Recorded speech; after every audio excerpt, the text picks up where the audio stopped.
কাকরাইল মৎস্য ভবন এলাকায় সড়ক অবরোধ করে আন্দোলন থাকায় শহরের বিভিন্ন সড়কে তীব্র যানজট সৃষ্টি হয়েছে। সন্ধ্যায় অফিস ফেরত মানুষের ভোগান্তি বেড়েছে। সেই খোঁজ রাখছেন সহকর্মী মুজাহিদ শুভ। চলে যাচ্ছি তার কাছে। শুভ, সড়কে যান চলাচল পরিস্থিতি কতটা স্বাভাবিক হলো, বিস্তারিত জানাবেন।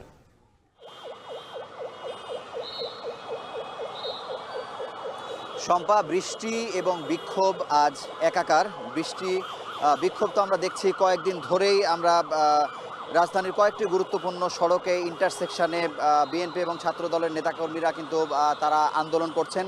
কিন্তু আজকে যেহেতু একই সঙ্গে সকাল 10টা বা তার কিছু পরে বৃষ্টি হয়েছে, এটি একেবারে নাভিশ্বাসের পর্যায়ে উঠে গেছে। মানুষ আসলে এটি কোনোভাবেই নিতে পারছে না। আমরা কিছুক্ষণ আগেই আসলে 400 গজ রাস্তা পেরোতে আমাদের প্রায় 40 মিনিট সময় লেগেছে। আমরা খুব বলা যায় যে অনেক কষ্ট করে বাংলা মোটর পর্যন্ত এসে পৌঁছতে পেরেছি।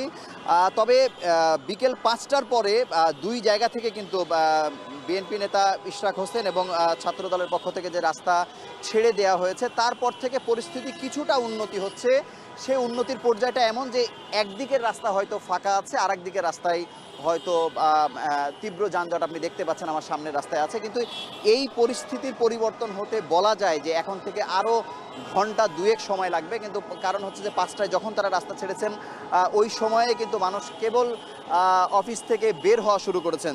তবে সারাদিনের অভিজ্ঞতায় বলা যায় যে আমি পরিচিত একজনের সাথে কথা বলছিলাম। তিনি সাভার থেকে 9:30টায় বের হয়ে 3:30টায় তিনি কাকরাইলে এসে পৌঁছেছেন। এরকম অনেকের অভিজ্ঞতা, বিভিন্ন গণমাধ্যমের তথ্য বলছে যে একেবারে 3 ঘন্টা থেকে শুরু করে 6-7 ঘন্টা পর্যন্ত সময় রাস্তায় লেগেছে। এবং আপনি দেখতেই পাচ্ছেন যে পথচারীদের মধ্যে এখনও কিন্তু আমরা দেখতে পাচ্ছি যে তারা কিন্তু পায়ে হেঁটে পারাপার করছেন।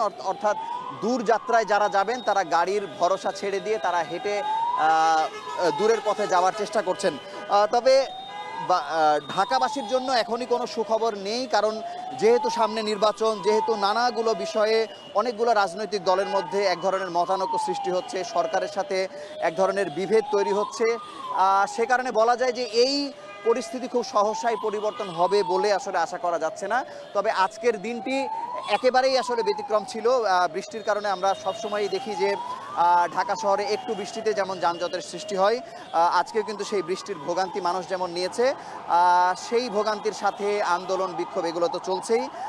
তবে বলা যায় যে এখন থেকে 1 ঘন্টা বা 2 ঘন্টা পরে এই পরিস্থিতি অনেকটা স্বাভাবিক হতে পারে। কারণ আগে সারাদিনে যেমন গাড়ি একেবারে নড়াচড়াহীন স্থবির ছিল, সেই জায়গায় গাড়িগুলো একটু চলতে শুরু করেছে। এটি এখন পর্যন্ত আসার খবর।